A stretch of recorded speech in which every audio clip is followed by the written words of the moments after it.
Olá, professores. Eu sou o Rafael, sou orientando do professor Alfeu e meu trabalho vai ser controle preditivo com conjunto de estados, conjunto finito de estados, modulado e robusto aplicado à máquina de indução.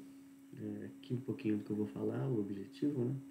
A introdução, revisão teórica que eu fiz para chegar nos resultados que eu tive.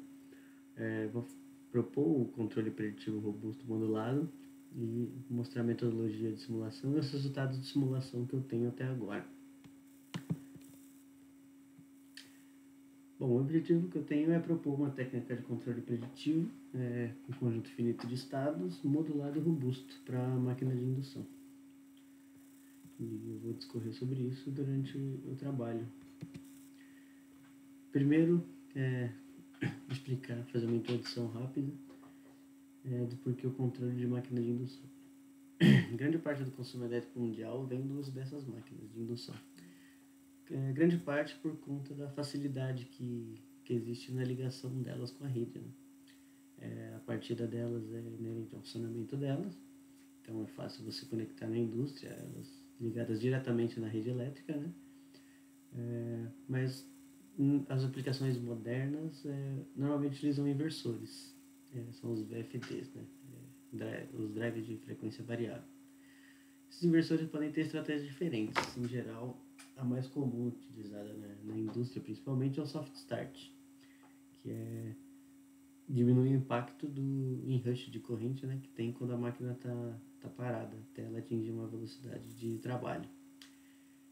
Mas os inversores também podem ter outras estratégias, como priorizar a eficiência, um modelo de diminuição de perdas, por exemplo, ou melhorar a resposta, a velocidade de resposta dinâmica do sistema. Essas estratégias são atingidas usando controles. Né? O soft start em geral é feito com controle escalar, onde a frequência e amplitude da tensão é aumentada de forma constante, né? Até chegar em valores nominais.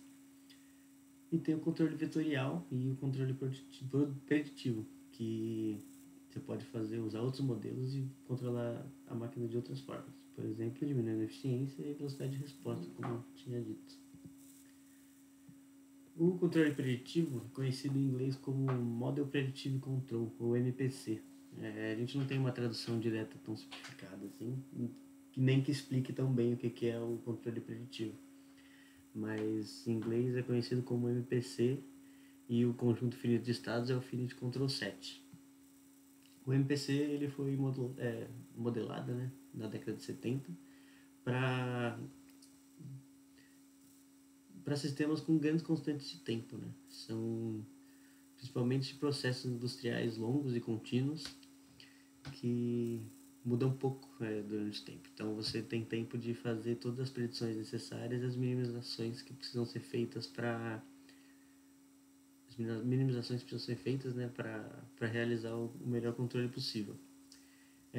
Você usa um modelo matemático e com o modelo matemático você prevê o estado futuro do sistema, dependendo da sua ação de controle. Com isso você pode tomar a melhor ação possível a cada tempo de amostragem. E falando em tempo de amostragem, é um controle naturalmente discretizado. Como a gente fala de instantes de tempo, ele é sempre discretizado. A gente usa alguns métodos matemáticos para discretizar as equações do sistema. E o Finite Control Set quer dizer sobre o conjunto de controle possível. Ele pode ser o Finite Control Set ou o Continuous Control Set. No Finite Control Set é como se fosse quando os estados de controle são contínuos, por exemplo, ligado e desligado.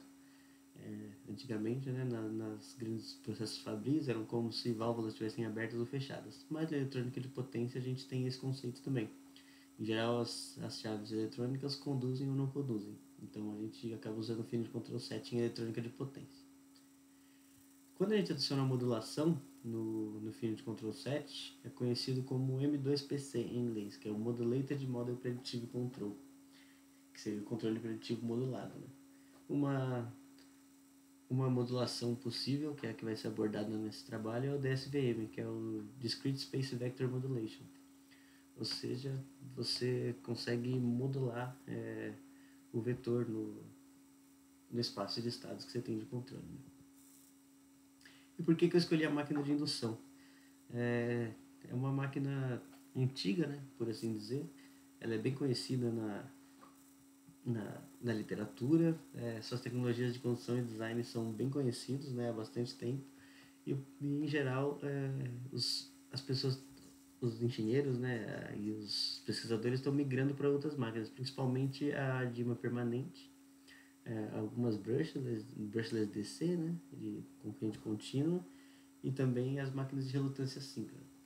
Só que a máquina de indução ela é mais barata que as máquinas de imã permanente, já que os ímãs de terra rara normalmente são produzidos só na China, né, na verdade. Normalmente eles são produzidos basicamente na China, e a alta da demanda fez com que os preços subissem muito.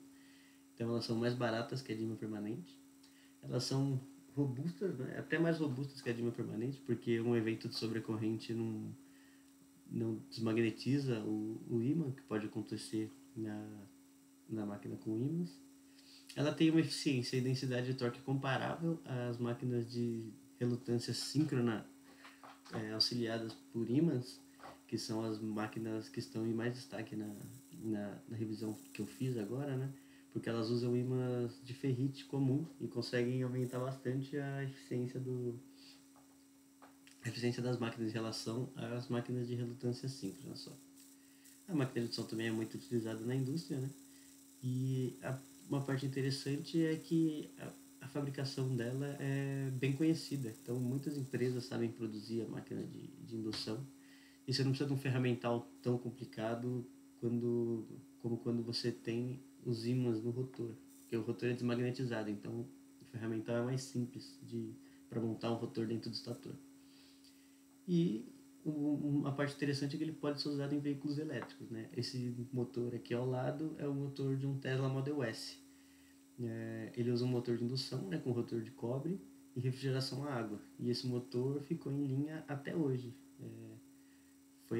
Esse motor é a primeira geração do Tesla Model S, né? E o carro tem um desempenho muito considerável. É um dos melhores carros elétricos, né? Que várias revistas colocam ele assim. E mesmo o motor não sendo mais eficiente que poderia ser, hoje a Tesla vai mudar para um motor de imã permanente, mas o range que o Tesla conseguia alcançar com esse motor, com as baterias, era de mais de 240 milhas, que eles dão em ficha. Então não é uma opção descartável, principalmente em países em desenvolvimento. Pode usar muito desse motor ainda, ele não pode ser levado como uma má escolha para muitas aplicações de carro elétrico. Falar um pouco da revisão teórica que eu fiz, que são os tópicos que eu revisei para fazer o trabalho, né, para chegar nos resultados. Eu revisei o motor de indução, principalmente o modelo dinâmico e as transformadas de Clark-Park, que é o referencial alfa-beta e DQ. E revisei um pouco do controle da máquina de indução também, começando no escalar, passei para o vetorial, com orientação pelo campo indireta e direta. Né? Na indireta você impõe um escorregamento para a máquina e ela se adequa ao que você impôs, né? E na orientação direta você estima diretamente o fluxo da máquina. E com isso você consegue fazer as transformadas de Park para fazer o controle da máquina no referencial síncrono. A orientação é feita relacionada ao fluxo do rotor. Aí a corrente direta controla o campo e a corrente quadratura controla o torque da máquina. E também fiz uma revisão sobre o controle preditivo, né, baseado em modelo. Então você precisa do modelo da planta discretizada. Normalmente se faz um modelo dinâmico comum, com derivadas, integrais, e usa os métodos de cálculo numérico para poder discretizar a planta. Aqui são os exemplos da diferenciação de Euler, né, e a integração dos trapézios. São métodos de discretizar aqui o sistema, onde o TS é o tempo de amostragem.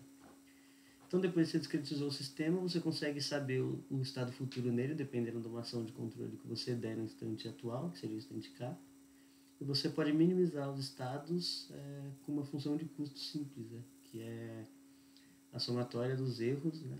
Ponderados por um peso específico, que pode ser pode ser qualquer constante, ou pode ser até variável também. Então você vai ter, dependendo do seu conjunto de finitos de controle, né, que seria o J, Você vai fazer as contas da função de custo para todas as possibilidades e escolher a que minimiza essa função de custo G. Aqui é um exemplo. Aqui eu começo a fazer a modelagem do inversor. Para fazer a modelagem, normalmente a gente usa o inversor no referencial alfa-beta. Facilita depois para fazer a minimização dos erros, para calcular o G, né? Então aqui é um exemplo de como fica a modelagem do inversor. O inversor trifásico comum, dependendo de como as chaves estão ligadas ou desligadas, tem uma tensão na saída. E a transformada dessa tensão aqui no referencial alfa-beta são esses valores aqui. Quando a gente coloca em espaço de estados aqui, na representação vetorial, o 0 e 8 ficam na origem do hexágono e todos os outros vetores ficam aqui nas pontas, né? Um dos controles que eu revisei foi o controle preditivo de torque. Ele é similar ao DTC, né, o Direct Torque Control. E a ideia dele é controlar diretamente o torque da máquina e o campo da máquina. Essa é a função de custo do PTC. Eu minimizo direto o erro do torque, né, e do campo. E eu tenho essa constante aqui, que em geral começa nesse valor aqui, mas ela acaba tomando valores muito maiores do que esse para você faz um balanço entre o ripple de campo e a resposta de torque, né? Então, para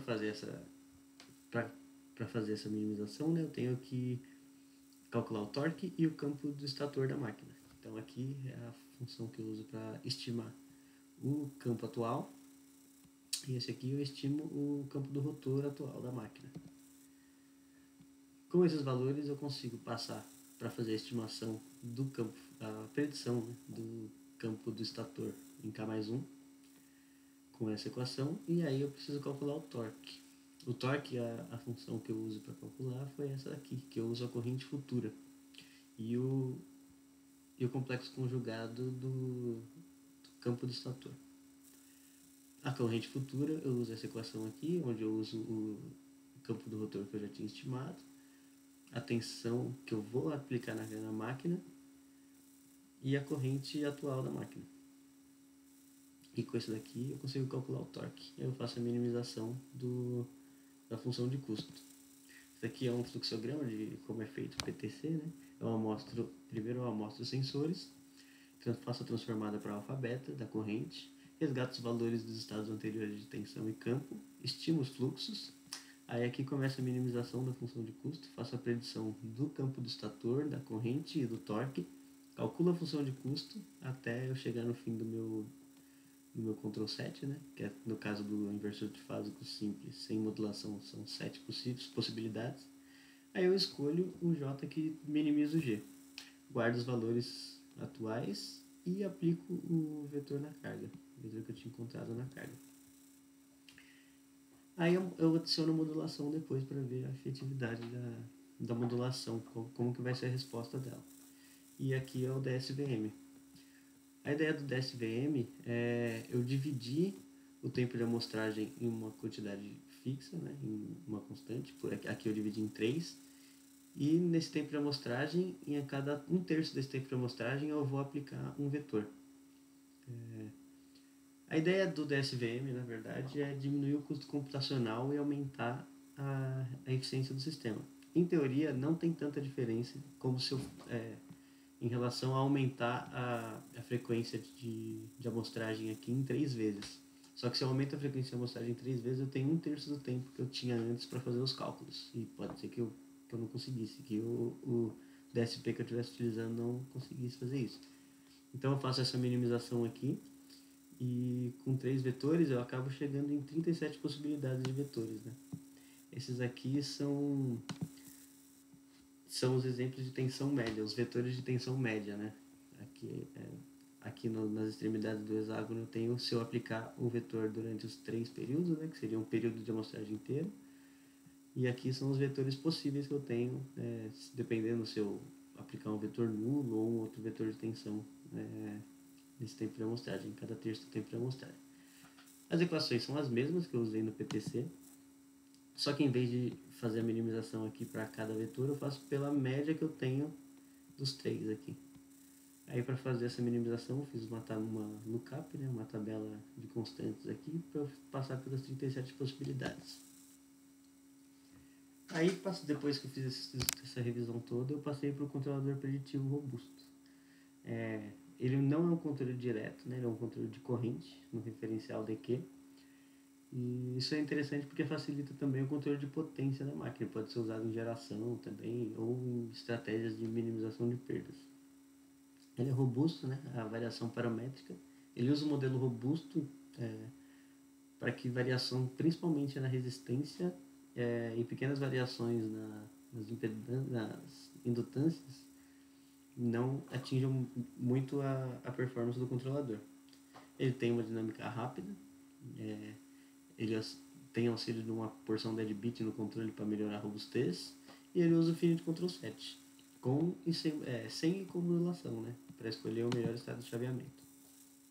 Eu começo fazendo a modelagem da máquina de indução no referencial DQ. Eu uso essas variáveis aqui, né, o R sigma e o sigma, que são esses valores aqui. E nesse jeito que eu faço a modelagem, eu tenho esse último termo que depende da rotação da máquina e dos campos. Isso daqui são basicamente as forças eletromotrizes da máquina, né? Então eu acabo aglomerando esses termos aqui nas forças eletromotrizes diretas de quadratura. Depois eu faço a discretização desse modelo aqui, né, sobre a derivada, usando o método de Euler, e eu chego nessa equação aqui. Com essa equação eu consigo descobrir a corrente futura da máquina dependendo do que eu aplicar de tensão no instante atual. Só que eu ainda tenho o problema das forças eletromotrizes aqui, que podem ser um pouquinho difíceis de calcular em alguns algoritmos, né? Então eu tento me livrar dela. Para me livrar dela, eu faço que, como a força eletromotriz depende da rotação da máquina, é possível dizer que ela é constante durante um período de amostragem para TS pequeno, para um tempo de amostragem pequeno. E como a gente está falando da tempos de amostragens de dezenas de kHz, a rotação da máquina não muda tanto nem os campos. Então eu posso dizer que elas são iguais, aproximadamente iguais. Com isso eu posso fazer que a força eletromotriz no instante K menos a força eletromotriz no instante K mais 1 é aproximadamente zero. Dessa forma eu chego nesse modelo aqui que não depende das forças eletromotrizes diretamente, né, no modelo, mas ele consegue lidar com as forças eletromotrizes da máquina quando a gente faz o controle amostrado em TS, né? E esse daqui vai ser a equação base da modelagem do controlador preditivo. Nota que com ele eu tenho a corrente futura e ela depende da corrente atual, da corrente anterior e da tensão anterior da máquina. O controlador preditivo robusto que eu vou propor aqui, ele é dividido nas duas partes, né? Uma eu uso esse modelo que eu faço o desacoplamento das forças eletromotrizes, que eu vou chamar de VFF. Ele traz robustez ao sistema e faz esse desacoplamento, né, das forças eletromotrizes, só que ele é lento. E eu vou adicionar, para melhorar a dinâmica do sistema, uma porção dead bit, que ele não é capaz de desacoplar bem as forças eletromotrizes, ele meio que garante que elas já são anuladas, né, em modelo, né?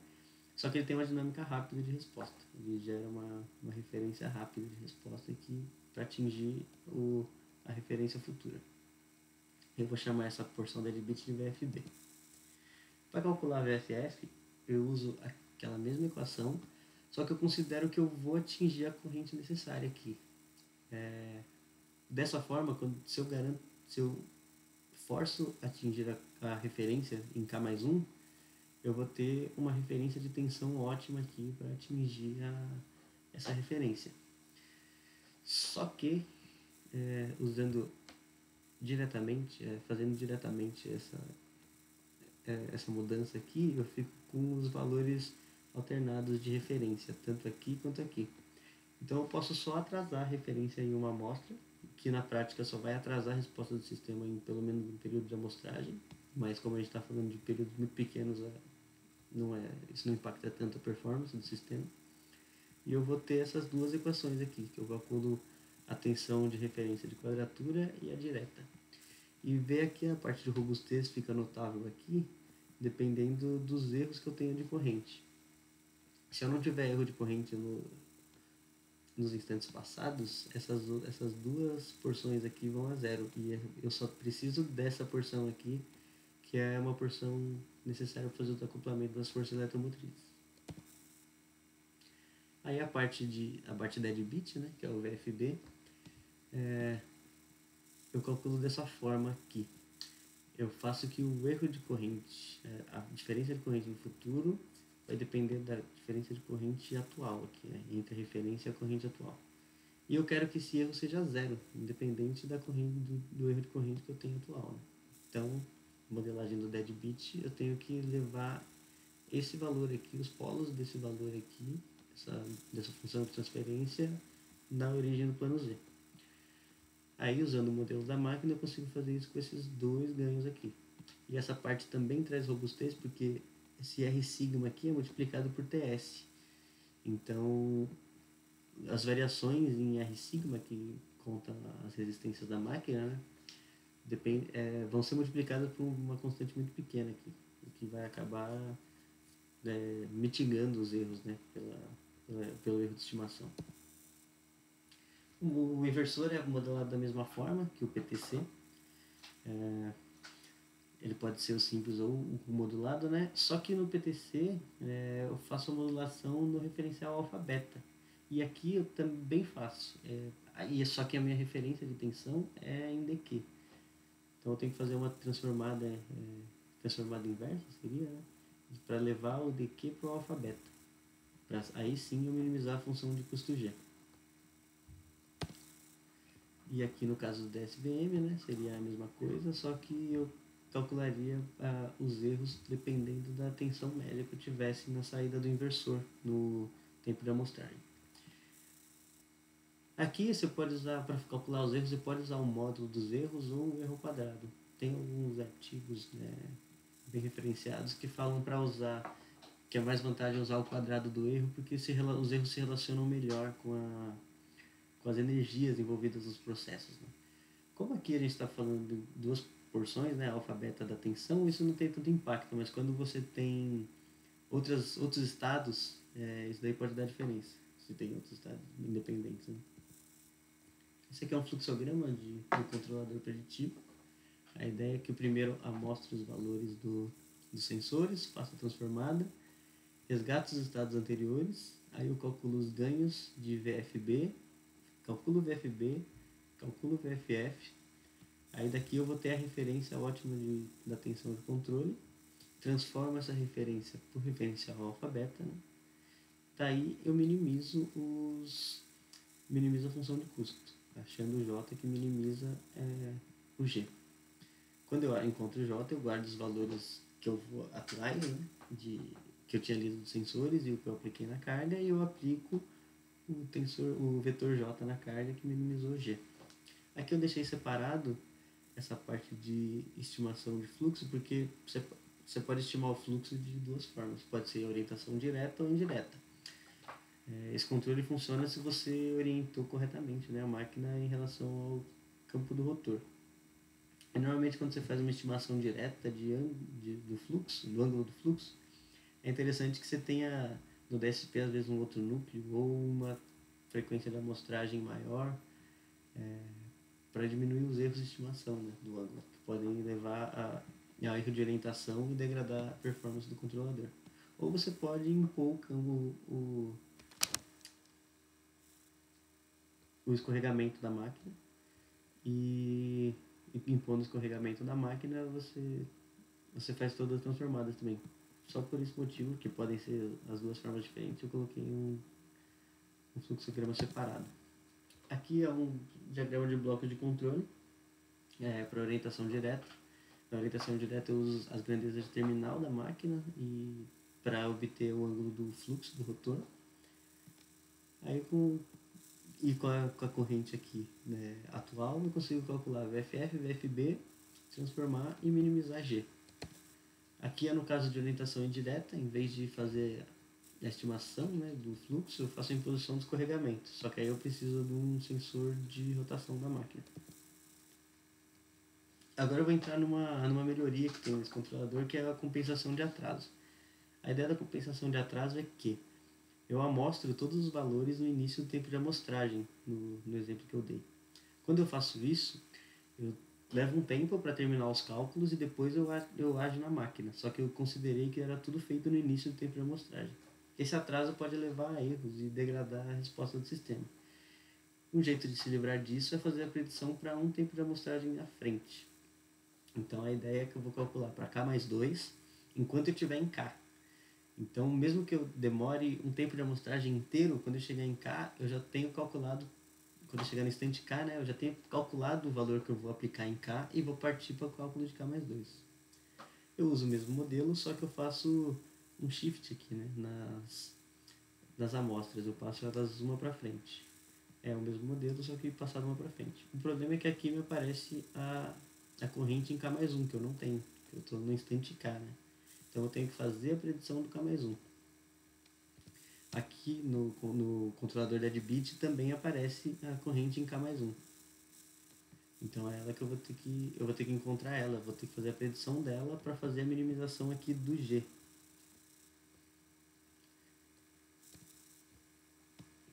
Para fazer a predição aqui da corrente em K mais 1, eu uso o mesmo modelo que eu tinha mostrado anteriormente, mas eu isolo aqui o K mais 1, em vez de isolar a tensão, que seria aqui.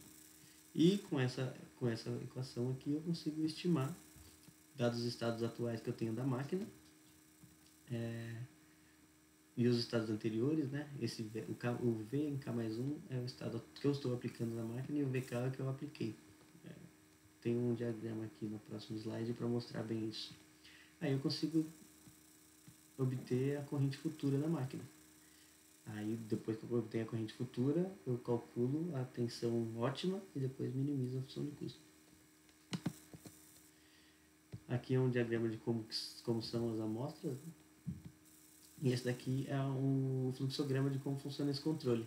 Ele é um pouco diferente porque na hora que que inicia o tempo de amostragem, eu atualizo qual vai ser o vetor atual e eu aplico ele na carga. Então, está aplicado na carga desde o início do período de amostragem o que eu tinha calculado para esse período de amostragem.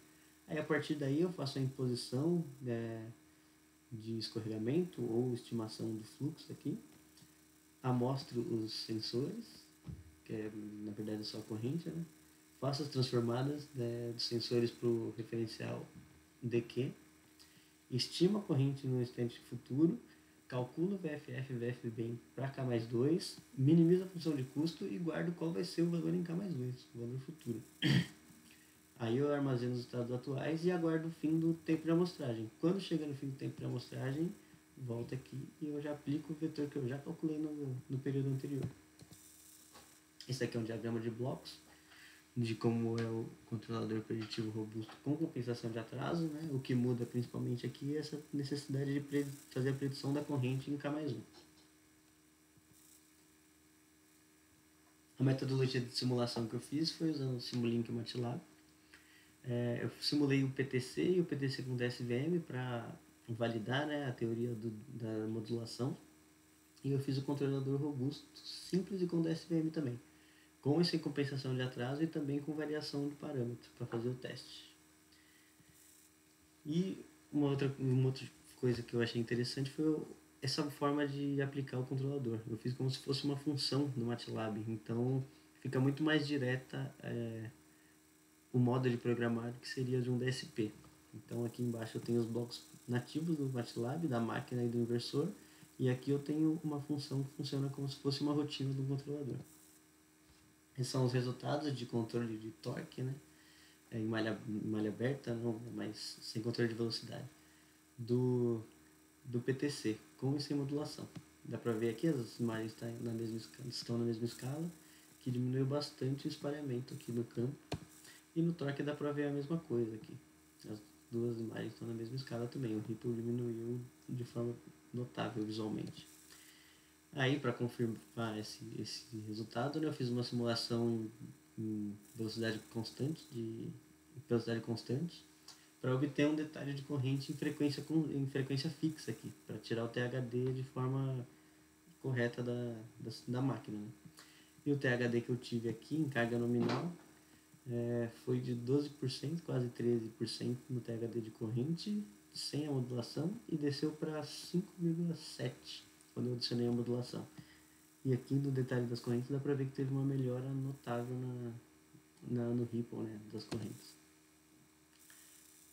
Aí aqui o modelo de controle do controlador preditivo. Essa primeira simulação foi o controle de corrente. Eu fiz da mesma forma do PTC, usando a função. E aqui são os resultados de controle de corrente que eu tenho. Aqui da corrente direta e aqui da corrente de quadratura. Para ver se eu estava fazendo a orientação correta, né, eu fiz na orientação indireta. Para ver se eu estava orientando certo o campo, eu peguei esse valor aqui que vem do bloco da máquina do MATLAB. E quando você orienta corretamente, né, no modelo, o torque tem que ser diretamente proporcional à corrente de quadratura. E é o que a gente vê aqui nesse resultado. Depois eu fiz um controle de velocidade, utilizando PIs externos, né? Mas os PIs foram configurados em tentativa e erro mesmo, foi para manter a velocidade fixa e ter uma resposta de THD. Esse foi o resultado que eu obtive, muito parecido com o do PTC, mostrando que a modulação melhora a performance do sistema. E os resultados de THD também foram de 11% sem modulação para 5,7% com modulação. Aqui são os resultados para variação de parâmetros. Aqui os parâmetros corretos da máquina, ou seja, o controlador funcionando perfeitamente. E aqui eu mudei no bloco da máquina apenas para 150% dos valores de resistência. E dá para ver que o controle de corrente se manteve igual, sem erro de regime. E o único problema que tem é na hora de fazer a orientação por campo. Eu fiz a orientação indireta aqui novamente e tem esse erro no transiente por conta da orientação. Aqui a compensação de atraso, com e sem modulação. E os resultados também mostraram a mesma coisa. A modulação funciona bem também quando a gente adiciona a compensação de atraso. Então, tem que lembrar que eu estou fazendo, nesse instante K, eu estou fazendo a predição para K mais 1, já considerando a modulação. E aqui os resultados de torque no bloco da máquina, por controle de corrente com compensação de atraso. Depois eu fiz uma simulação com entrada de carga, né, e velocidade fixa. E esses foram os resultados que eu tive. Foi um erro pequeno aqui, mas presente. Tem mais a ver com o PI externo, né, que eu configurei do que com o controle preditivo. Mas aqui dá para ver no controle com compensação de atraso a melhoria que trouxe a modulação também. Esse dá um detalhe de corrente no momento de entrada da carga. E eu extraí também o THD da corrente com e sem carga, né? Com e sem carga e com e sem modulação. Quando a gente aplica a carga, o THD cai, aumenta, né, as correntes da máquina, então se diminui pelo fino de Ctrl 7, né, como você tem poucos vetores, né, para aplicação, você não consegue aplicar um vetor com a tensão muito baixa. Então quando você aumenta a carga, o THD tende a diminuir mesmo. E aqui se mostrou um resultado muito parecido do que teve na outra simulação sem compensação de atraso. E é interessante que na outra simulação eu não precisei fazer a predição para o estado de corrente futuro para fazer para pegar a referência ótima, né? Aqui mesmo fazendo esse passo a mais, o THD de corrente deu igual. Então, o que eu achei desse controlador foi que teve uma implementação relativamente simples, já que ele é naturalmente discretizado, isso facilita muito na hora de passar para um DSP. Ele tem uma boa resposta dinâmica e teve um baixíssimo erro em regime, então se mostrou bem com uma performance elevada, né? E o DSVM traz um grande ganho de performance para pouco aumento de custo computacional. A ideia é que eu comentei no começo. Ele serve mais para diminuir o custo computacional para um dado tempo de cálculo que você tem. Mas se você puder aumentar a frequência em 3 vezes, frequência de amostragem em 3 vezes, provavelmente você vai ter um resultado muito parecido. Ele tem uma boa performance contra variações paramétricas, mas tem que ser notado que dependendo de como você faz a orientação de campo, você pode ter erros na orientação de campo, e mesmo que o modelo da máquina seja robusto a essas variações. Então talvez num trabalho futuro seja interessante fazer um estimador de parâmetro para usar em toda a modelagem da máquina, né? Ao invés de modelar, só usar um modelo robusto para fazer o controlador preditivo. E a compensação do atraso deve ser aplicada em sistemas reais, porque nas simulações que eu fiz, no MATLAB, você meio que garante que todos os cálculos são feitos no instante K apenas. Mas isso não acontece em aplicações reais, você demora um tempo e isso daí pode levar a erro de regime, principalmente. Esse é o plano de pesquisa que eu tive até agora. A ideia é que inverter aqui, a de março para abril, seria com a pandemia, né, com o controle maior da pandemia, eu fosse para o laboratório aplicando DSP, esse controlador.